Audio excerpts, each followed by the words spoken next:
Bienvenue dans la série des podcasts coup de cœur de l'été.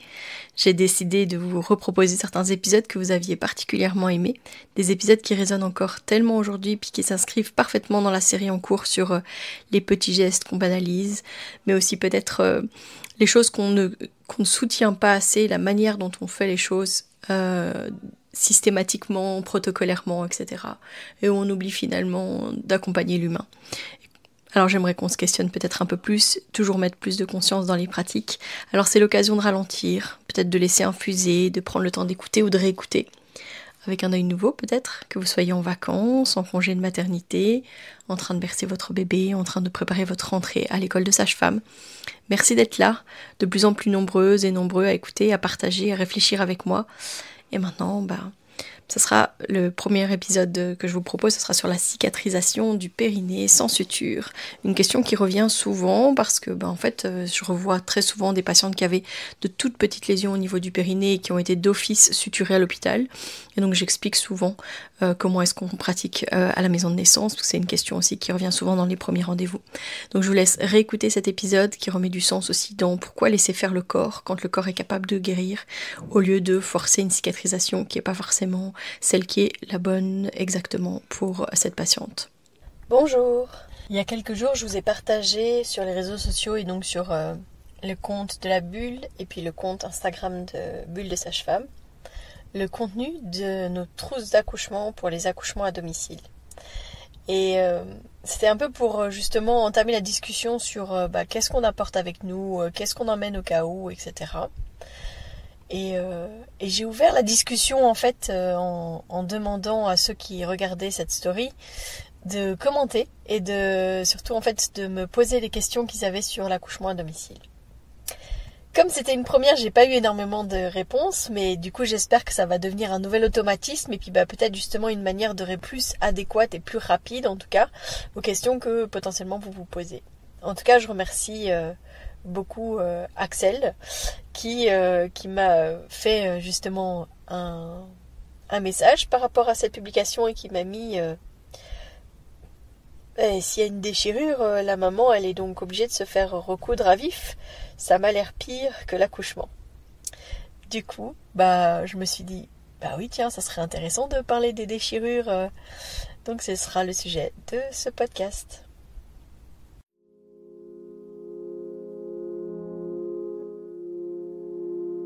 Bienvenue dans Bulle de Sage-Femme, le podcast qui déconstruit les croyances, démystifie les peurs sociétales, redonne toute sa place à la physiologie des femmes qui savent enfanter dans leur pleine puissance, mais aussi des bébés qui savent se mettre au monde. Ici, vous profiterez de l'expertise de sages-femmes pratiquant en dehors des hôpitaux, des accouchements à domicile ou en maison de naissance. Nous souhaitons que vous trouviez les outils, les informations pour que vous puissiez être les acteurs de la naissance de votre bébé, et ce quel que soit le lieu où vous avez décidé de l'accueillir. Mon nom est Mélissa Chambard, sage-femme, maman de 5 enfants. À chaque épisode, je vous partagerai mes astuces, mes bons plans, mon expertise, des anecdotes, mais aussi des témoignages de parents, de sages-femmes et des rencontres inspirantes autour de la périnatalité, dans la bienveillance, la force, la puissance. Allez, vas-y.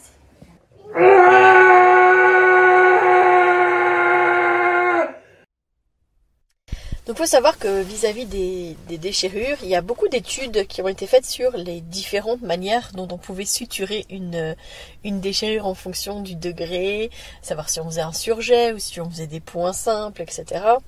Mais il n'y a pas tant d'études que ça qui ont été faites sur la question de savoir si c'était nécessaire ou non de suturer le périnée. Justement, moi, ce que j'ai envie de partager avec vous, c'est le fait qu'à la Bulle, dans notre équipe et auprès de pas mal de sages-femmes qui pratiquent en dehors des hôpitaux, je sais qu'on est nombreuses en fait à ne pas suturer d'office les déchirures du premier ou du deuxième degré. Et donc, c'est assez intéressant justement de savoir à quel point c'est une pratique qui est tout à fait normale et reconnue, etc. en dehors de l'hôpital. Est tellement peu pratiquée à l'intérieur des hôpitaux.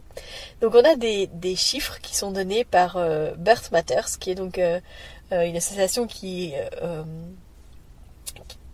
qui compile en fait les chiffres des sages-femmes qui travaillent de manière autonome, parce qu'on s'est rendu compte en fait que, en tout cas en Belgique, les chiffres ne représentaient pas la pratique sage-femme, parce que dans la plupart des hôpitaux, notamment les hôpitaux facturent et donc enregistrent les accouchements la plupart du temps comme fait par des gynécologues, même s'ils ont été faits par une sage-femme, parce que mieux rémunérés.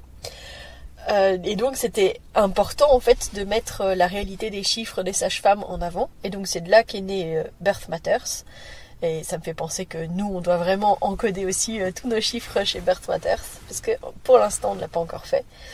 En tout cas, Birth Matters, elles ont partagé les chiffres de l'année 2020, et ce qu'elles disent c'est que donc dans les naissances qui sont pratiquées par les sages-femmes en dehors des hôpitaux, il y a 48% des femmes qui ont un périnée qui est intact, 27% qui ont une déchirure du premier degré, 20% une déchirure du deuxième degré et 1,9% d'épisiotomie. Il faut savoir que les chiffres du SPE, elles relèvent un taux d'épisiotomie autour de 39,7% et ça va même jusque 61% pour un premier bébé. Il n'y a pas de chiffres qui sont enregistrés vis-à-vis des déchirures, parce que ça fait pas partie des choses qui sont repris en fait dans les enregistrements qui sont faits. Comme par exemple, c'est pas repris non plus les positions dans lesquelles les femmes accouchent, alors que dans nos statistiques à la bulle, ça nous a paru super important de mettre en avant effectivement au niveau du périnée qu'est-ce qu'il pouvait y avoir, etc. Mais aussi la position d'accouchement, de savoir si elle avait bénéficié ou non de la piscine pendant son travail, si elle avait accouché dans l'eau évidemment. Voilà, donc on note tout ça, on note aussi la quantité de sang que les femmes ont perdu au moment de la délivrance, etc. On compile tout ça parce que c'est très important en fait d'avoir ces chiffres-là, parce que ça nous permet de savoir qu'est-ce qui nous guide dans notre pratique, et puis peut-être qu'un jour on fera de ces chiffres quelque chose d'hyper important. Il y a de vraies disparités en fait dans les pratiques autour de la suture ou non des périnées, en fonction des pays en fait. En Angleterre par exemple, on ne suture pas de manière systématique les déchirures du premier degré, alors qu'en France, en Belgique, c'est quasi systématique. Une femme, elle va rarement avoir le choix de ne pas avoir un périnée suturé. Et la plupart du temps, en fait, les femmes, elles savent même pas que c'est une option valable et qu'elles peuvent dire non, mais en fait, pour moi, c'est ok, là, j'ai pas du tout envie qu'on fasse une suture. On a tellement l'habitude en fait que les femmes elles soient sous péridurale puis qu'elles sentent pas, et que du coup on peut faire cet acte-là sans trop se poser de questions, que c'est devenu une habitude. C'est plus une manière de vouloir réparer anatomiquement pour que ça retrouve un peu l'aspect habituel, j'ai envie de dire, que on va faire la suture quasi systématiquement à ce moment-là, puisque comme elles sont endormies, on peut en profiter pour réparer le périnée des femmes, pour essayer de reconstituer anatomiquement le périnée. J'ai déjà vu des gynécos prendre énormément de temps à essayer de suturer par exemple une petite lèvre qui s'était coupée en deux, alors que ça fait vraiment entièrement partie de notre préparation à la naissance, le fait d'expliquer aux femmes pourquoi est-ce qu'on ne suture pas d'office le périnée, qu'est-ce que ça implique, qu'est-ce que une naissance change en fait dans la physionomie, j'ai envie de dire, et la manière dont parfois le corps peut garder des traces de ce moment si intense que peut être la naissance, et que c'est un peu utopique de vouloir absolument avoir la vulve, l'aspect, le périnée de ce qu'on avait avant d'être enceinte même, et avant d'accoucher. Donc c'est important justement de reparler de ça, parce que si c'est si important pour la femme, peut-être que c'est important que nous on le sache, que si jamais il y a une déchirure, elle a envie, a priori, qu'on referme et qu'on suture la plaie. Ça a de l'importance parce que si nous, notre première approche, c'est justement de ne pas suturer, si elle nous dit que c'est vraiment important pour elle, on ira dans son sens d'office, parce que ça doit rester le choix des femmes. Ça doit pas être juste parce que on a l'habitude de fonctionner comme ça, que ça doit d'office fonctionner comme ça. Bon, la suture, ça reste un acte chirurgical qui peut avoir des conséquences en postpartum immédiat, mais aussi pour la santé des femmes, même à long terme. C'est pas si peu souvent qu'il y a une femme qui va nous dire moi j'ai eu une épisiotomie ou même une déchirure pour mon premier, la suture a été difficile et je la sens encore pendant mes rapports, c'est pas agréable, etc. il y a une étude au Royaume-Uni qui a montré qu'il y avait quand même 20% des femmes qui ont des problèmes périnéaux à long terme, mais notamment des dyspareunies. Et les études, elles ont montré qu'il y avait plus de différence entre un périnée suturé et non suturé dans la cicatrisation, enfin voilà, dans la reconstruction, j'ai envie de dire, entre les femmes qui ont eu une suture et celles qui n'en ont pas eu. Ça m'amène à expliquer que une des premières choses qu'on explique aux patientes, aux couples en prénatal, c'est que si jamais il y a une déchirure et que donc on ne la suture pas, le moyen numéro 1 d'aider à la cicatrisation de cette déchirure, c'est le repos. Donc, quand on dit qu'au bout de 2 semaines c'est la même chose, ça veut vraiment dire que c'est un plus d'accepter que pendant les 2 premières semaines, la femme va être au maximum en position allongée, semi-allongée. Éviter des positions assises trop longtemps parce que ça fait une pression au niveau du périnée et donc ça n'aide pas évidemment à la cicatrisation. Et encore moins une station debout parce que quand les femmes elles viennent d'accoucher, elles ont un utérus qui fait encore 1,5 kg sur un périnée qui s'est distendu, qui s'est donné. C'est là où on a le plus de risque de descente d'organes. Donc ça, quand on l'explique, quand on le dit, elles prennent beaucoup plus conscience de pourquoi est-ce qu'on leur préconise ce repos en postpartum et qu'elles ne le prennent finalement pas comme une injonction mais comme un conseil éclairé sur pourquoi est-ce qu'on propose ça. C'est pas juste pour dire tu n'es pas capable de gérer ta maison, de t'occuper de ton enfant, etc. C'est pas du tout ça qu'on dit. On dit simplement que pour plus tard, pour qu'elle ait une vie sexuelle épanouissante, qu'elle ne fasse pas constamment pipi dans sa culotte dès qu'elle se met à rire ou à éternuer. Enfin voilà, pour qu'elle ait quelque chose de confortable pour sa vie future, que ces 15 petits premiers jours de vie, c'est rien. Voilà. Donc c'est vraiment important de se rendre compte de ça. C'est que déjà, au bout de 2 semaines, on peut dire que c'est déjà en bonne voie, etc. On a déjà fait, nous, des photos avec nos patientes. Donc évidemment, elles nous ont donné leur accord. Mais on a fait des photos et notamment, ça leur permettait à elles de voir l'évolution. On faisait une photo, alors peut-être pas juste après la naissance, mais genre le lendemain pour qu'elles voient un petit peu comment est-ce que c'est. Parce que souvent, quand on dit on n'a pas suturé, elles ont peur. Elles ont peur de ce qu'elles vont découvrir, de ce qu'elles vont voir. Et la plupart du temps, elles me disent « Ah oui, d'accord, c'est juste ça. » Oui, c'est juste ça. Alors des fois, c'est encore œdémacié, un peu gonflé, donc c'est pour ça que ça peut être plus impressionnant. Mais voilà, avec les petits soins qu'on leur propose, et ça je vous expliquerai à la fin du podcast, à la fin de l'épisode, les petites choses qu'on met en place pour justement aider à la cicatrisation. Mais de jour en jour, je peux vous dire qu'on voit la différence. On voit en fait le premier tissu cicatriciel et puis voilà cette plaie qui vraiment finit par totalement disparaître. Quand on les revoit 6 à 8 semaines plus tard, c'est limite difficile de savoir que à cet endroit-là il y avait une déchirure. Même chez une patiente, j'avais une patiente qui avait une déchirure du 1er degré, mais très longue, qui allait presque justement jusqu'à l'anus. Alors au niveau, un 1er degré, c'est vraiment la peau et un peu de muqueuse, quoi. Donc c'est superficiel en soi, mais ça peut paraître très important parce que justement, là on avait une plaie qui faisait plusieurs centimètres de long. Tout s'est vraiment remis magnifiquement, j'ai envie de dire. Quand les femmes, elles nous décrivent aussi qu'elles ont eu une épisiotomie ou une déchirure, enfin voilà, et que la cicatrice est douloureuse, moi je leur dis parfois, écoute, si pendant la naissance ça redéchire à cet endroit-là, ce sera peut-être un cadeau, parce que justement le fait qu'on ne va pas resuturer, ça va peut-être aider à gagner en confort, en élasticité, et donc tu auras peut-être beaucoup moins cet effet de cicatrice un peu indurée comme ça qu'on peut avoir. C'est vrai que quand elles ont eu terriblement mal après un premier, ou elles ont eu une épisiotomie ou une suture qui a fait vraiment mal, elles sont souvent beaucoup plus enclins à ce qu'on ne suture pas. Et quand on dit mais on ne suture pas d'office, elles disent ça va. Puis vient toujours la question de mais vous suturez à vif, donc comme Axel dans sa question. Évidemment que non, d'accord. C'est pas parce que les femmes sont pas sous péridurale que on les recoue à vif, non pas du tout. On a aussi les produits pour pouvoir endormir localement, donc on a un anesthésique local qui va nous permettre justement de pouvoir faire en sorte de pouvoir suturer dans le confort, j'ai envie de dire. Même si le fait de devoir injecter un produit, parfois ça crée une situation où les tissus sont un peu plus gonflés et ça peut rester douloureux après, mais on a tout pour pouvoir le faire. Alors, quand je dis qu'on suture pas ou peu, justement le peu c'est quand c'est déjà si jamais la femme nous le demande, ça évidemment à ce moment-là on fera la suture.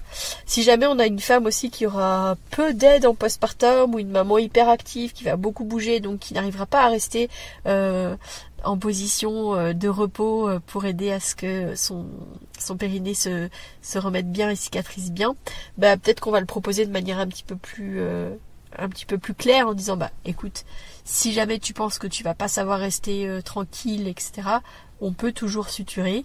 Voilà. Parfois ça remet juste les choses en contexte et puis elles se disent juste non mais je vais être tranquille dans les 2 prochaines semaines.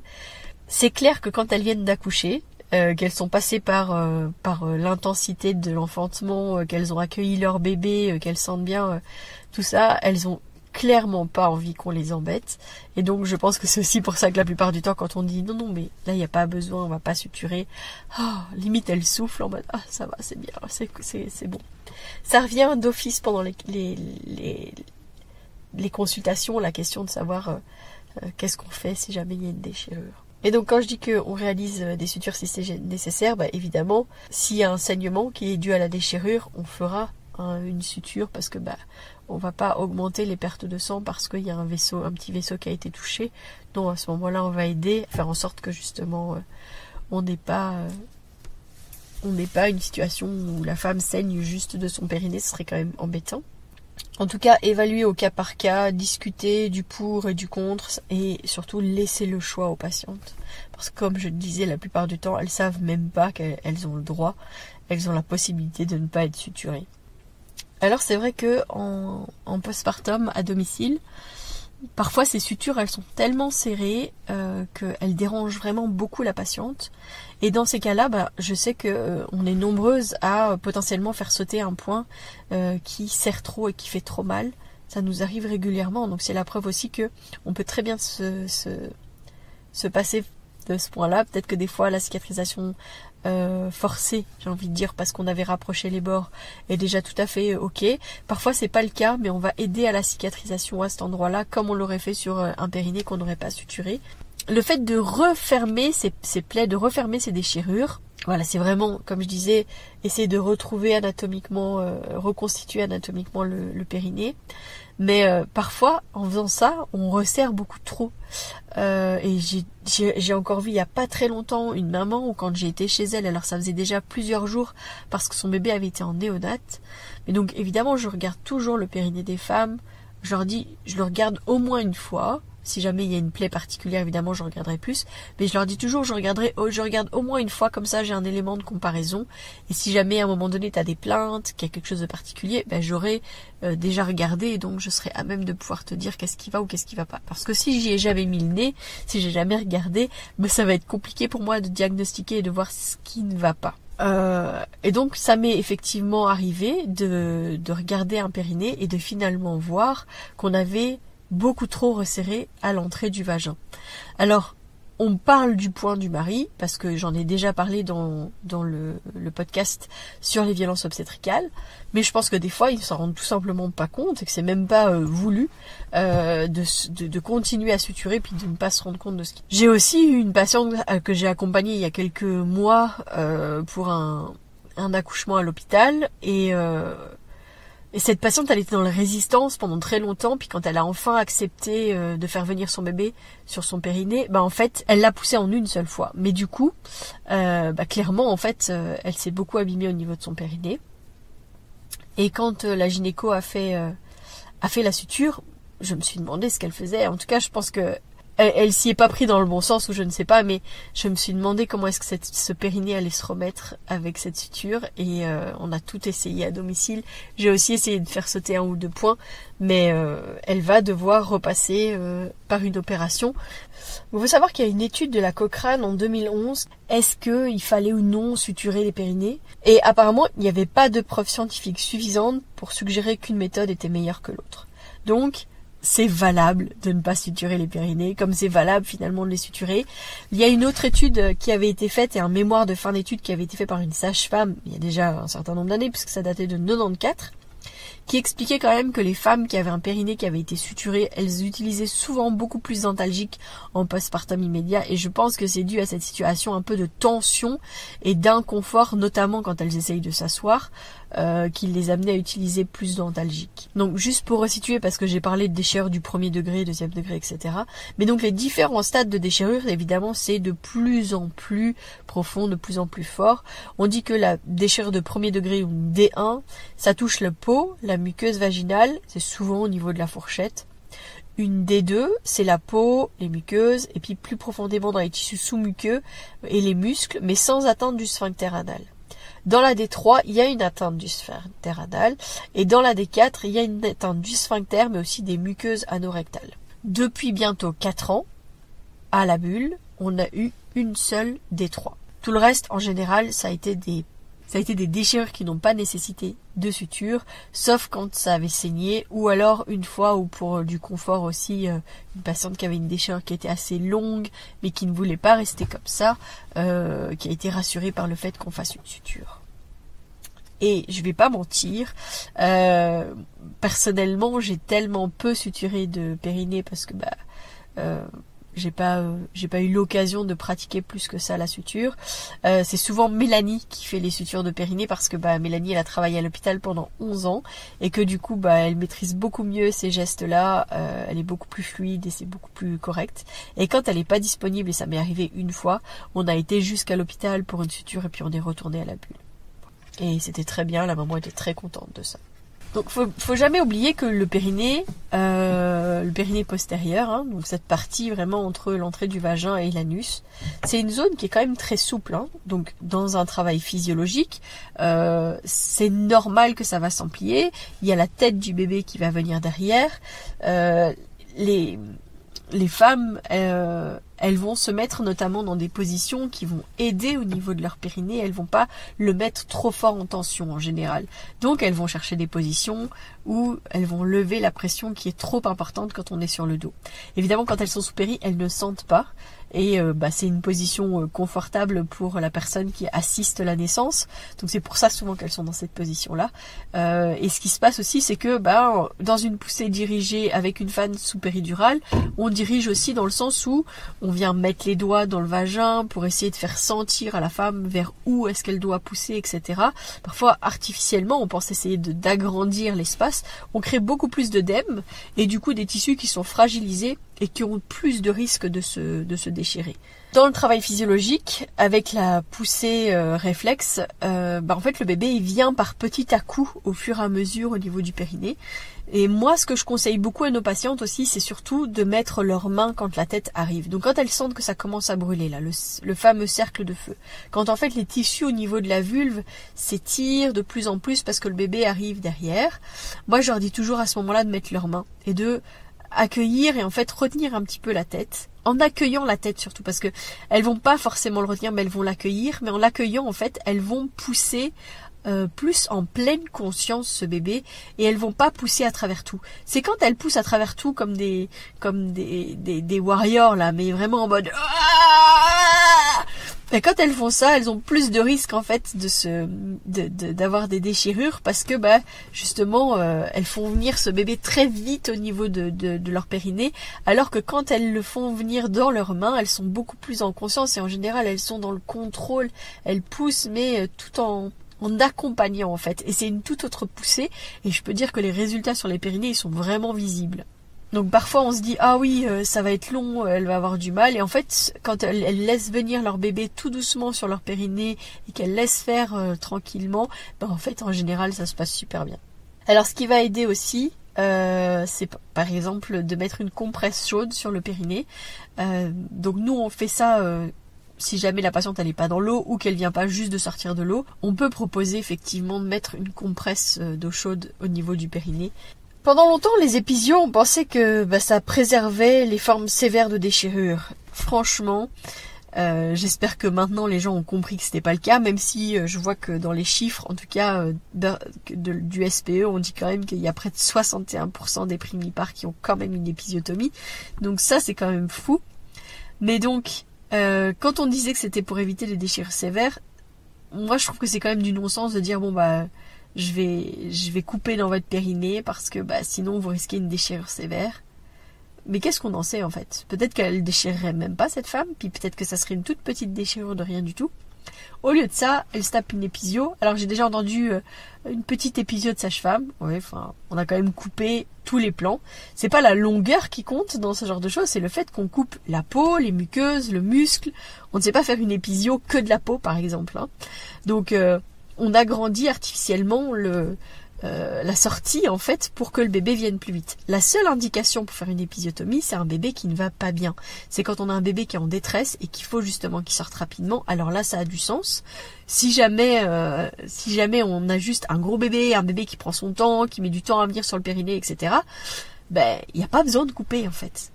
Je peux vous dire que quand on accompagne des premiers bébés, moi, je dois pas me rappeler que je dois pas faire d'épisio, ça, je ne fais pas d'épisio. Mais je dois juste me rappeler régulièrement que c'est un premier bébé et que c'est normal que ça prenne du temps. Et c'est parfois compliqué et difficile. Parce que, bah, justement, ce moment où le bébé vient sur le périnée, repart, repart, ça peut sembler interminable. Alors qu'en fait, c'est tout à fait normal et c'est même, c'est même aidant pour cette maman et pour ce bébé. Donc, il faut juste garder patience et se rappeler que c'est tout à fait normal. Mais je sais que c'est ce qui amène souvent à de l'instrumentalisation et donc soit à des déchirures, soit à des épisiotomies. Préserver le périnée en coupant dans le tissu, c'est comme si je vous disais « Oh, ça c'est ma robe préférée, je l'aime tellement. Mais j'ai tellement peur qu'elle se déchire que je vais couper dedans. » Bah non, en fait, je vais pas couper dedans. Je vais essayer de la préserver au maximum. Je vais en prendre soin. Alors évidemment, à moins que ma robe soit tellement vieille et élimée que si jamais je tire dessus, elle se déchire toute seule. Normalement, les tissus, ils sont quand même bien solides, d'accord? Il y a un tissage, tout est fait pour, etc. C'est la même chose avec les tissus du périnée, avec les muscles qui sont derrière, etc. Donc si jamais ça se donne, ça va se donner petit à petit, j'ai envie de dire, surface par surface. C'est pour ça qu'on peut avoir vraiment des déchirures très superficielles. On peut même avoir ce qu'on appelle des éraillures. Alors, quand on dit « Ah, vous avez juste eu des éraillures, on a suturé les éraillures » ou « Les éraillures étaient non suturées », bref. Une éraillure, c'est quoi? C'est comme une grosse griffe. D'accord? Donc, en général, c'est superficiel, mais c'est quand même à vif, hein, d'accord? C'est pas juste la petite griffe où ça laisse une trace blanche sur la peau, là. Non, c'est quand même à vif. Donc, on voit quand même derrière que la couche en dessous, elle est à vue, on va dire, mais ça reste très superficiel, jamais très long en général, et c'est juste voilà, parce que le tissu s'est tellement donné qu'il y a comme une craquelure, quelque chose, voilà. Donc ça, c'est les raillures. Après, une déchirure de premier degré, juste la peau et les muqueuses, c'est finalement fréquent, d'accord, et c'est parfois très petit, ça va être juste quelques millimètres, voilà. Donc nous, quand c'est ça, même quelques centimètres, mais quand ça ne touche pas les sphincters et que ça ne saigne pas, les choses qu'on préconise, c'est en premier le repos. Ça, je vous l'ai dit, redit. Le repos en position allongée au maximum, les jambes serrées, oui, mais pas forcément bloquées dans cette position et certainement pas croisées. On va pas bloquer les femmes dans une position inconfortable. Ce qu'on va préconiser, c'est que elle peut, quand elle va faire pipi, elle peut diluer ses urines. Mais alors, il faut savoir que ça, moi, je le préconise même aux patientes qui ont eu des sutures et qui me disent que ça fait mal que ça brûle quand elles font pipi. C'est le fait de diluer les urines, soit avec une bouteille avec un bouchon sport par exemple, qu'on remplit avec de l'eau et que on vient asperger le périnée, la vulve au moment où on fait pipi, parce que du coup les urines sont diluées, ça pique moins. On peut aussi utiliser une petite douchette, ça existe, il y a des marques bien connues comme Lancino qui ont fait des petites douchettes spécifiques, donc c'est avec une matière un peu plus souple qui permet de donner une pression au moment où on veut faire un jet d'eau et qui permet aussi de mieux diriger le jet, j'ai envie de dire. C'est super chouette et puis c'est quelque chose qu'on peut ensuite réutiliser, notamment quand on a ses règles, c'est assez confortable. On peut aussi tout simplement faire pipi dans sa douche, d'accord, et puis utiliser le pommeau de douche en même temps qu'on urine, ce qui permet aussi à la fin de pouvoir faire une petite toilette, enfin en tout cas de se rincer, de tamponner et non pas de frotter après. Et puis le premier soin qu'on préconise après ça, c'est tout simplement de l'argile blanche. Ça, c'est de la terre magique. L'argile blanche, c'est l'argile de la cicatrisation. Ça marche super bien. Il faut juste rappeler des règles d'hygiène, j'ai envie de dire, parce que ce qu'on préconise, c'est d'utiliser une compresse tissée, donc les compresses qui sont faites avec des petits fils. On fait un peu comme un baluchon en repliant les 4 coins d'une petite compresse qu'on vient tamponner à l'intérieur de l'argile blanche. Et puis, du coup, l'argile, elle est comme emprisonnée entre les petits fils, puis on vient tamponner au niveau de la plaie. Comme il y a des pertes de sang, comme c'est un milieu humide, l'argile va rester à cet endroit-là. Il faut pas évidemment reprendre cette compresse sur lequel il y a du sang et puis venir la retamponner dans l'argile. Là, ça c'est pas ok. On reprend une nouvelle compresse, on retamponne et on remet. C'est toujours bon de le rappeler. Parce que du coup, on garde l'argile propre. On peut l'utiliser pour soi au niveau de son périnée. J'en ai déjà mis aussi sur des plaies de césarienne notamment. Et j'utilise aussi beaucoup sur les petits cordons et autour des cordons quand les cordons ils vont bientôt tomber, puis que ça sointouille un petit peu. Et puis une fois qu'ils viennent juste de tomber, puis que des fois ils saignotent encore un petit peu pour aider à la cicatrisation, un petit peu d'argile blanche ça aide toujours aussi. Donc voilà. Dans les autres choses qu'on peut proposer, c'est par exemple, il y a de l'homéopathie qu'on peut donner, il y a des mélanges d'huiles essentielles, donc nous on propose aussi un mélange à nos patientes quand c'est nécessaire avec des huiles végétales, et puis de la lavande, de l'hélicris et de la cyste. Ce sont des huiles qui aident vraiment à la cicatrisation et qui apaisent aussi énormément, donc on utilise aussi ça. Il existe aussi un spray apaisant qui est fabriqué par Lancino, encore à nouveau, avec un produit qui va vraiment rafraîchir un petit peu. Et donc quand on est dans cette période où c'est un peu œdémacié, c'est quelque chose qui fait énormément de bien. Et dans la recherche de fraîcheur, ce qu'on peut proposer aussi, c'est de faire des bandes hygiéniques sur lesquelles on met de l'aloe vera et de l'eau d'amamélis qu'on va mettre au congélateur et que en postpartum on va pouvoir utiliser. Alors jamais mettre cette serviette gelée qui vient juste de sortir du congélateur sur le périnée parce qu'on risque de se brûler avec le froid. Mais laisser dégeler un peu et puis ensuite de mettre cette serviette pumpé, j'ai envie de dire, sans souci, mais donc juste le laisser un peu dégeler avant. On peut aussi utiliser des serviettes de postpartum avec des petites microbilles, un peu comme les gels bleus là qu'on peut mettre au froid et au chaud. Avec ça, pareil, c'est Lancino qui fait ça. Avec ça, on peut gagner en confort en le mettant au froid pour mettre sur le périnée, mais on peut aussi le mettre au chaud pour pouvoir, par exemple, aider au niveau des tranchées. Voilà. Eh bien, en tout cas, je remercie encore grandement Axel pour sa question sur le périnée et sur les déchirures à recoudre à vif, selon elle. Enfin, avec cette image, en tout cas, de ces déchirures à suturer à vif. Ce qui m'a amené, à vous parler des déchirures, des périnées, etc. Ce que je trouve vraiment hyper passionnant. Je pense que régulièrement, je vais vous reproposer ces petits questionnaires, ces petites questions ouvertes sur lesquelles vous pouvez me poster tout ce qui vous vient. Je trouve que ça a du sens justement de répondre à ce moment-là et donc j'espère que c'est quelque chose qui vous plaît. Je vous dis en tout cas à la semaine prochaine et d'ici là, portez-vous bien. Si vous souhaitez échanger à propos des différents sujets abordés dans ce podcast, vous pouvez interagir sur les posts dédiés à chaque épisode sur nos réseaux sociaux Facebook et Instagram. Vous pouvez également me joindre par email à melissa.chambard@gmail.com. Je serai également ravie de collaborer avec vous, que ce soit pour un témoignage, une rencontre ou pour savoir quel sujet vous intéresserait à l'avenir.